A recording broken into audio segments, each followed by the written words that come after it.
Most men do not seek love, they seek anesthesia. They are not drawn to the soul of another, but to the momentary silence of their own internal chaos. They confuse the trembling of the heart with the calming of their insecurities. What they call love is often a mask, a disguise for their need to feel whole without earning that wholeness through discipline and inner conquest. They chase lovers as one might chase a priest in the middle of confession, not to unite, but to be absolved of guilt, fear, and weakness. Love has been weaponized against the weak. It is marketed as salvation and worshipped like a divine right. But in truth, love is neither divine nor pure. It is a transaction, a negotiation between egos, needs, and vulnerabilities. The one who understands this uses it as a tool. The one who doesn't becomes its slave. A man who does not understand the mechanics of power will believe that the warmth he receives from another is an act of God rather than a response to his leverage, his presence, his value. Society teaches the weak to romanticize their dependence. They are told that to long for love is noble, that to cry over absence is a sign of depth. But the wise know this is propaganda designed to keep men docile. The more you hunger for something outside of yourself, the more predictable you become. Predictability is the graveyard of strength. A man who seeks love out of hunger will accept chains if they are wrapped in affection. He will surrender his time, his ambition, and even his dignity for a few drops of emotional security. He will call this sacrifice romantic, but it is nothing more than defeat. What is labeled as falling in love is often the loss of internal discipline. People do not fall in love. They fall into illusion. They abandon rationality and become intoxicated with fantasy. They project power onto another because they feel powerless. They seek protection from their own solitude in the arms of someone equally fragile. And when that illusion breaks, as it always does, they spiral, not because they lost love, but because they lost their only source of validation. They were never in love with the other person. They were in love with how that person made them forget their own insignificance. The true thinker, the true tactician, does not need love to complete himself. He understands that love, like gold, like loyalty, is a resource to be controlled, not worshipped. He does not run toward it with desperation, but evaluates its usefulness in the greater strategy of his life. He does not allow love to bend his focus, distract his mind, or cloud his ambitions. He uses it to influence, to test, to study. He remains sovereign, never collapsing into dependency, never believing that the warmth of affection is owed or eternal. To him, love is no different than alliance or negotiation, a means to an end, not the end itself. Man no longer seeks truth. He seeks to be seen. He no longer desires to build power, only to be perceived as powerful. The hunger for validation has replaced the hunger for victory. Applause has become more valuable than actual achievement. It is not love that enslaves the modern man. It is his addiction to recognition. He is no longer moved by ambition, but by the desperate need for others to confirm his worth, even if he has done nothing to earn it. This dependence on affirmation is not a harmless flaw. It is a form of spiritual decay. It is the slow erosion of self-sufficiency disguised as emotional sensitivity. Validation has become the drug of the weak. It gives a temporary high, a fleeting sense of relevance, while destroying the foundation of inner command. A man who depends on others to feel significant is not a man, he is property. He becomes shaped by the opinions of others, his identity built on borrowed voices, borrowed confidence, borrowed strength. Social rituals now serve this addiction. Every post, every message, Every glance is bait for approval. The addict does not speak to connect. He speaks to be applauded. He does not love to give. He loves to be mirrored. He performs instead of lives. He performs loyalty to be praised as noble. He performs pain to be praised as deep. He performs masculinity to be praised as strong. In all of this, he is a puppet, his strings pulled by the invisible hands of validation. Once a man depends on the gaze of others to feel whole, he is no longer in control of his own path. He will compromise, conform, and shrink, all in the name of staying liked. He will betray his instincts to maintain the image that earns him praise. He will soften his words, dull his vision, and sell his conviction in exchange for applause. He will call this humility. He will call it kindness, but it is simply fear, the fear of becoming invisible, the fear of being unloved, the fear of standing alone in a world that feeds on mass approval. This hunger for validation makes him manipulable. He becomes predictable, easily swayed by flattery, easily destroyed by silence. Praise becomes his oxygen, and any withdrawal of it becomes a threat to his identity. One need not defeat such a man. One only needs to ignore him. His own emptiness will do the rest. He will destroy himself trying to win back the attention he once had. He will spend his time chasing reflections in the eyes of others, forgetting that those eyes belong to people who also seek the same drug. It is a loop of mutual weakness, a dance of dependent egos masquerading as connection. The man who cannot function without validation is a danger only to himself. His value is determined by external reaction, not internal reality. He is rewarded not for strength, but for compliance. He learns to imitate what is popular, to echo what is safe, to mimic what is admired. He calls this authenticity, but it is imitation at its highest form. Power is never drawn to the needy.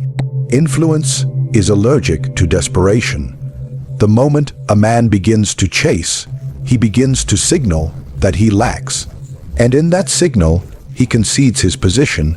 The one who needs becomes the one who serves. His posture is no longer one of control, but of longing. He transforms himself from a figure of power into a beggar of affection, approval, and attention. Neediness is not a condition, it is a confession. It confesses to the world that you are not whole, not centered, not grounded. It reveals that your emotions are not governed by will, but by response. When you need someone to feel complete, you place your worth in their hands. You give them the power to shape your self-image, your mood, your actions. That is not love, that is surrender. The more visibly you desire, the less valuable you become. This is the great paradox that the weak never understand. What is abundant loses its value. What is easily given is rarely respected. When you offer your affection freely, without command, you are not seen as generous. You are seen as dispensable. The truly powerful never chase, they attract. They do not declare their longing, they cultivate their presence. They speak less and observe more. They reveal nothing and gain everything. To be needed is a form of leverage. But to be needy is a form of enslavement. Once you show that you cannot walk away, you lose the ability to negotiate. Your desires are now liabilities. They are weapons in the hands of others who can exploit, withhold, or manipulate you. When your happiness depends on someone else's attention, you have built your identity on sand, and when the tide changes, as it always does, you drown. Chasing love, chasing approval, chasing attention, these are the movements of a man who has not yet conquered himself. He believes that by winning others, he will finally gain peace. But he is mistaken. He is trying to fill an internal void with external validation. He is trying to solve a spiritual deficiency with romantic distraction. The more he chases, the more invisible he becomes. The more he offers, the less is taken seriously. True influence requires detachment.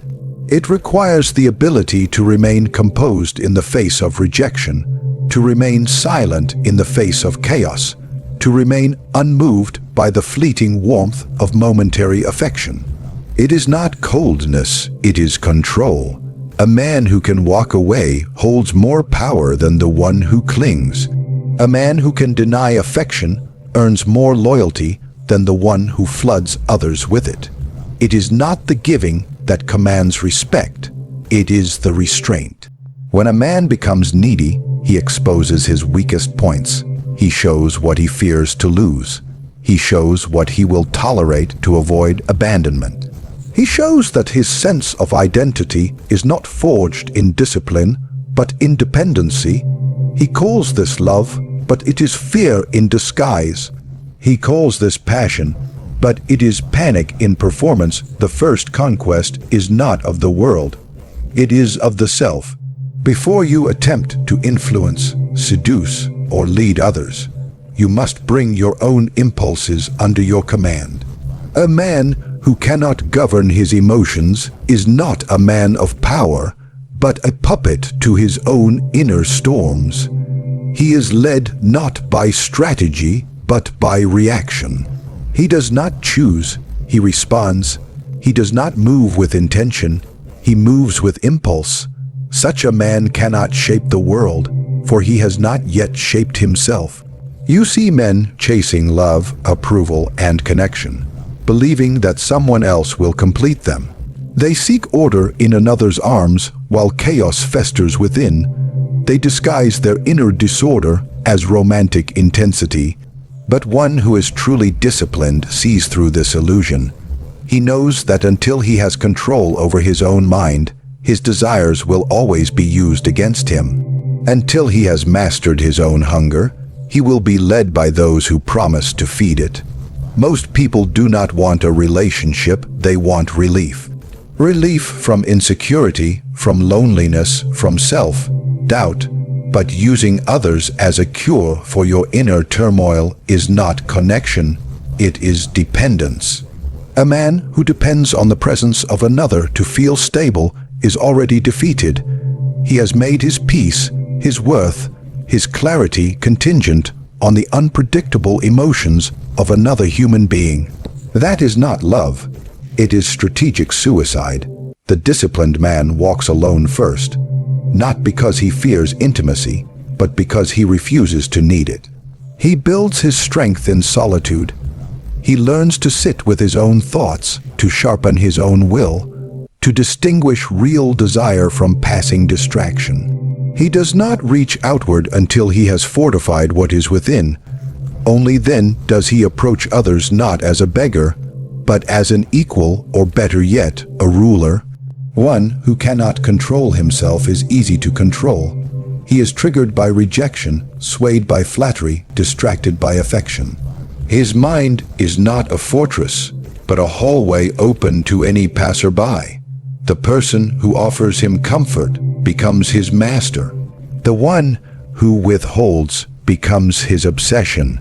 This is not the mark of a lover, it is the mark of a slave. The untrained man is predictable, and predictability is a weakness that invites exploitation. Emotional discipline is not a suppression of feeling, it is a refinement of it. It is knowing when to speak and when to remain silent, when to engage and when to retreat, when to give and when to withhold. It is not the absence of passion, but the direction of it. The undisciplined man spills his energy on everything that moves. The disciplined man applies his energy with surgical precision. He does not fall into connection. He chooses it based on merit, timing, and strategy. To master others, begin with mastering your own instincts. Do not chase until you have clarified what you are chasing and why. Do not love until you know whether it is love or validation that drives you. Do not commit until your commitment is not a product of fear or loneliness, but of deliberate power The one who knows how to withdraw holds the power to dominate. Distance is not weakness, it is strategy. In a world where most rush to explain, to please, to be chosen, the one who steps back becomes the enigma, the object of fascination, the force that must be chased. Withdrawal is not the absence of care, it is the assertion of control. The weak flood others with emotion, presence, attention. The strong pull away and create scarcity. Scarcity breeds value. The less available you are, the more others begin to question their place, their grip, their worth. To pull back is to test the balance of power. It reveals who needs whom. It exposes the dependency that lies behind the illusion of equality. The person who panics at your silence was never aligned with you in strength, only in need. The moment you become still, others begin to move. They wonder what they did, what you think, what you want. You turn their attention inward simply by disappearing. That is the mark of influence, not noise, but the ability to command reaction without effort. Most are terrified of pulling away because they fear being forgotten. But this fear only reveals their lack of true presence. The man who has made an impact can vanish and still echo. His absence speaks louder than the presence of others. This is not about playing games. It is about reversing the natural order of pursuit. Those who always extend themselves become expected. Their energy is taken for granted. Their attention becomes ordinary. But those who retreat, who preserve their force, become rare, and rarity is power. When you stop chasing, you stop leaking energy. You stop validating what is beneath your standard. You stop trying to convince, to persuade, to win. You begin to observe, you begin to test, you begin to see who reaches when you stop extending your hand. And in this observation, you learn the true nature of people. Not what they say, but how they act in the vacuum of your attention. The ones who disappear were never invested. The ones who cling reveal their hunger. The ones who wait in silence are the only ones worthy of regard. Control is found in silence, not in argument, in restraint, not in reaction, in pulling back, not pressing forward. Those who are always present are easy to predict, easy to manage, easy to dismiss. But those who are selective in their engagement create an atmosphere of mystery, of uncertainty. And uncertainty is the soil in which desire grows. The mind obsesses over what it cannot understand, what it cannot possess fully. The more someone has to earn your attention, the more they elevate it. The more they must work for your presence, the more they respect it. Power flows to the one who is not afraid to be alone, who can detach without explanation, who can vanish without apology, who understands that absence, when properly timed, is more potent than presence. The man who withdraws does not beg to be seen. He forces others to look. You were not born to beg for affection. You are not shaped by nature to depend on the gaze of others to know who you are. Yet you've been trained to believe that without love, you are incomplete. This is the great deception, one that turns sovereign minds into emotional laborers, chasing shadows and calling it devotion. You do not want love, you want to be seen, praised, worshipped, and you have mistaken that craving for connection. But understand this, the more you chase validation, the further you drift from true power. Detach from the illusion. Kill the need before it kills your influence. Control your emotions before someone else does. Master the art of withdrawal and watch as the world moves to fill the space you leave behind. Love, attention, and respect flow not to the loudest, but to the most disciplined, not to the one who gives everything, but to the one who gives nothing until it is earned.